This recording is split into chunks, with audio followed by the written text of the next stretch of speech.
Hey, welcome back to the channel. This is your grandpa. We've got an exciting show. We're going to talk about GPU's video card. Whether you're considering upgrading your current video card, adding a GPU to your current system, or building a PC, you need to know the following facts before you get started, because otherwise it costs you some money, could cost you some time, and affect the performance of the system. Let's get into it right now. Don't forget to buy us a cup of coffee. Let's get started.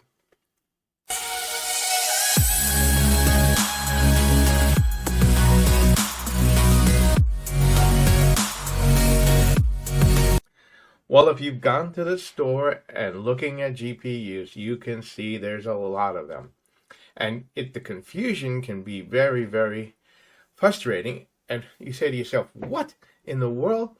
They've got one with one fan, two fans, three fans. They've got 16, 50, 1580, 80, 60. What in the world?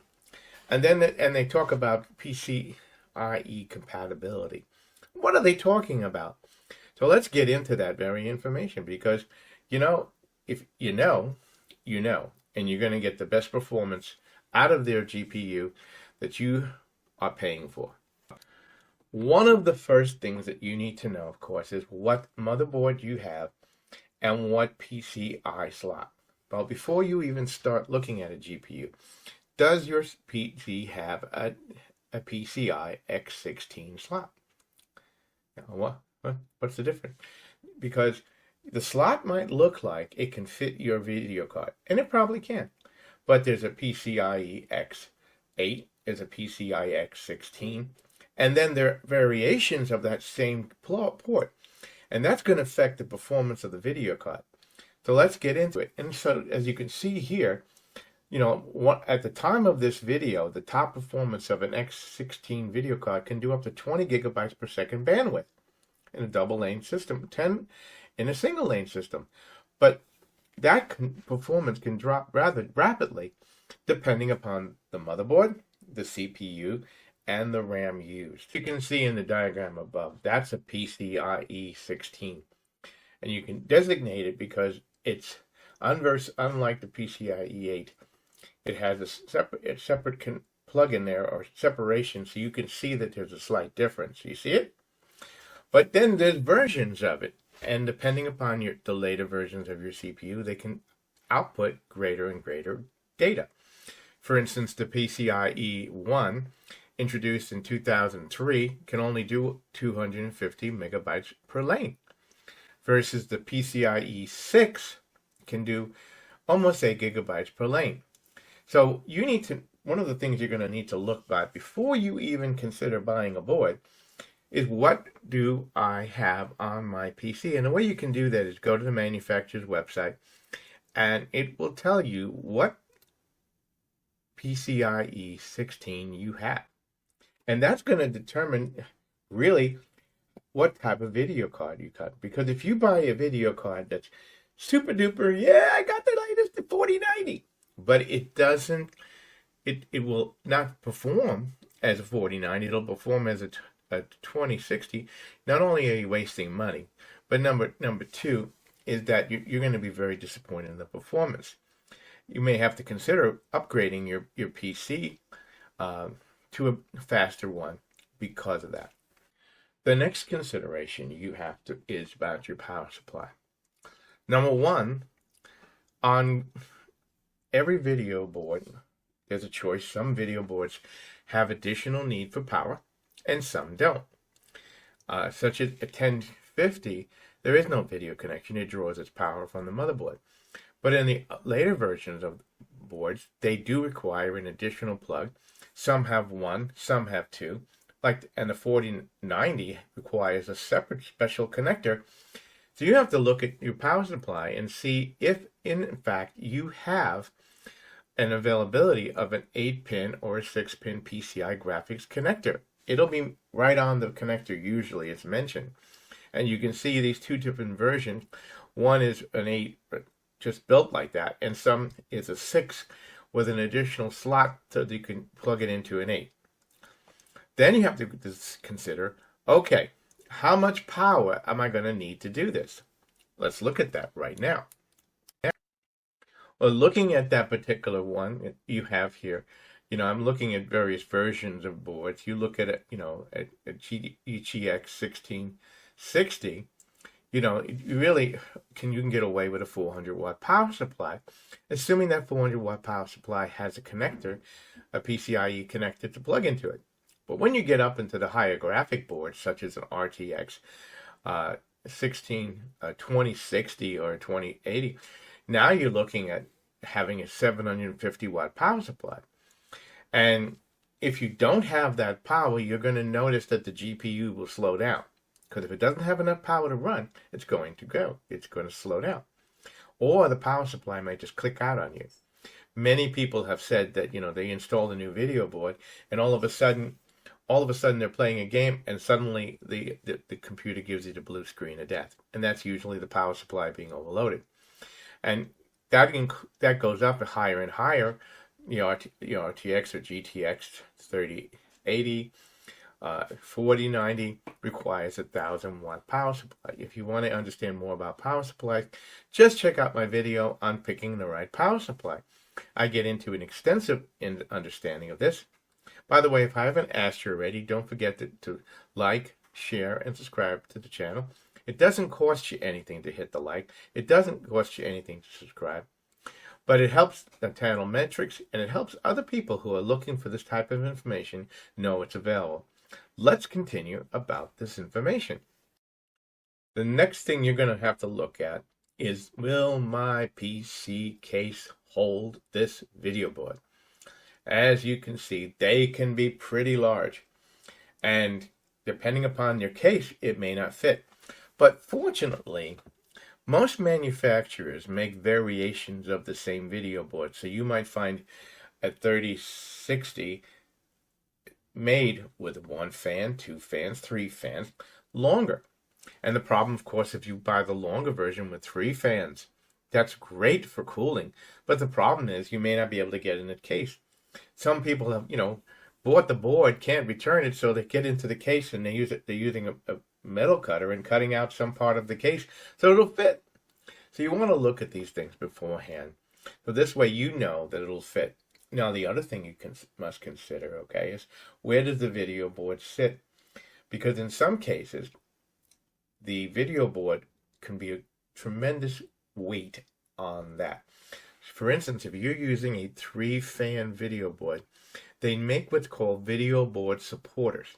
And what they are is small devices that go under the video board so that when it's plugged in, there's something holding it up. Because if the weight is too big, it can crack your motherboard when it gets hot in there. And you don't want that. Let's go on to what more information that you need. Stay till the end. And if you're finding this information helpful, please comment, share. Grandpa loves to hear your comments. Don't forget you can buy us a cup of coffee and support the channel. Also, you can become a channel member or hit that thank you button because Grandpa loves to hear from you and Grandpa's always trying to share with you. Let's talk about the various levels of video cards that you could buy. After you've decided and figured out what video card will fit your system, then you have to decide, what do I really need? If you're adding a GPU to your computer system, whatever it happens to be, it will definitely increase your graphics satisfaction. The normal PC and chips that are built into the normal out of the factory system doesn't have the graphic capability. And so the things you have to be deciding, okay, what am I going to be using it for? Am I going to be using it for gaming? Am I going to be using it for graphics? Am I going to be doing 3D printing? And I want the ability of my video card to render completely. And that's an important thing. So your baseline, give an example of 2 video cards, AMD and MSI. 1650 would be one of your low-end or base video cards. They've got good performance, and they will definitely boost your system.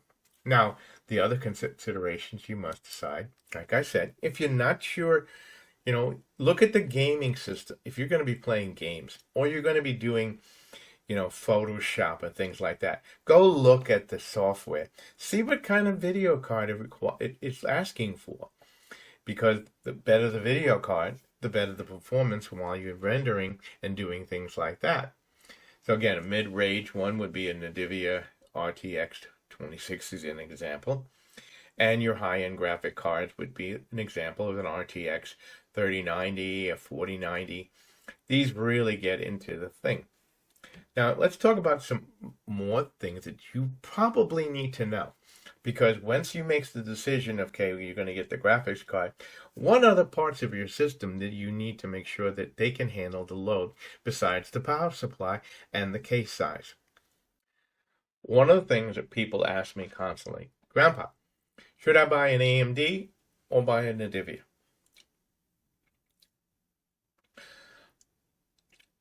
You know, it really depends upon the game and the computer program that you're running. But I always recommend that for the most compatibility, if you're running an AMD processor, buy an AMD video card. If you're buying an Intel video board, I prefer to buy an NVIDIA graphics-based video card. And for the most compatibility, for instance, if you're using an MSI motherboard, and to ensure the best performance, I would buy an MSI NVIDIA version video card, because you know that the BIOS is going to be tuned for that. Follow? In other words, you're going to get the best performance by making your parts as mostly compatible as possible, because compatibility is everything. And then the other thing, like you said, you're going to be checking the PCI slot, making sure that you have the best performance on that slot. Otherwise, like I said, if you're trying to run a power washer that can do 100 psi, and you're running a tiny little water hose going into it, you're not going to get the performance of the power washer, because you can't get enough water to it fast enough. And the same thing, if you have a slow PCIe slot, your video card is not going to give you the performance. Now, one more thing, and we'll end this video. Now, finishing this up, we've gone over the PCI slot and how understanding the speed of that PCI slot relative to the video card that you're choosing directly will affect the video performance. And I've explained how.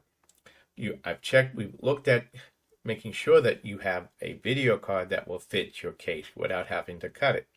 And I explained to you that there's 1, 2, and 3 video fans, so you can pick the right one.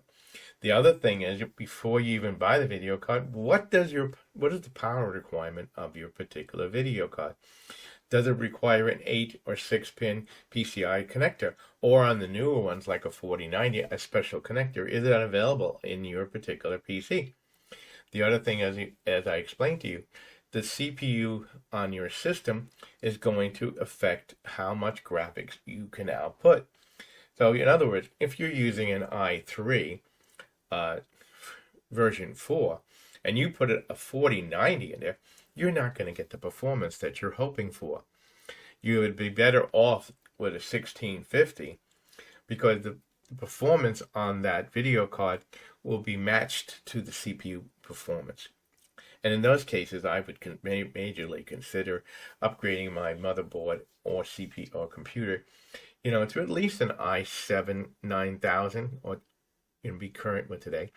And the other thing is, if you're going to be doing any graphics, or going to be doing any rendering, or you're going to be doing Photoshop or any of these things, you want to make sure you have at least 16 gigabytes of RAM at the fastest speed that your particular motherboard can handle. You don't want to have any bottlenecks. Now, after you've done all this and you put the PC together and all things are going good, again, if I haven't forgotten to tell you, please don't forget to buy us a cup of coffee. Please like, share, and subscribe. Help support the channel by giving us a thanks. And please comment. I love to hear your comments and what you think, what video card you chose. And I do try to answer all my comments and like that. Now, the last thing you must consider, okay, is that once you've chose your video card, once you've gotten your PC, and you know what you're going to be using it for, you want to make sure your monitor can handle the output of your video card. Because if your monitor is doing 720 DPI, you're not going to get the performance. Of course, you want to make sure that you have a 1080p or better. you want to make sure that you at least have yourself a good, 27-inch monitor so you can actually get the best graphics. And you want to make sure you're using the best cables. The higher the speed, you want to go with a 4K HDMI video card. And I did a video on HDMI, understanding its output, version 1, 2, 3, what's 4K, what's all of these things. Because in order to get the best performance, you want to have the most current product and the one that can handle the load. Again, I hope this information has been helpful for you. Put it in the comments. Buy us a cup of coffee. I'll see you in my next video. Thanks for watching. Check out my other videos, like I said. And until next time, you be blessed, and Grandpa loves you.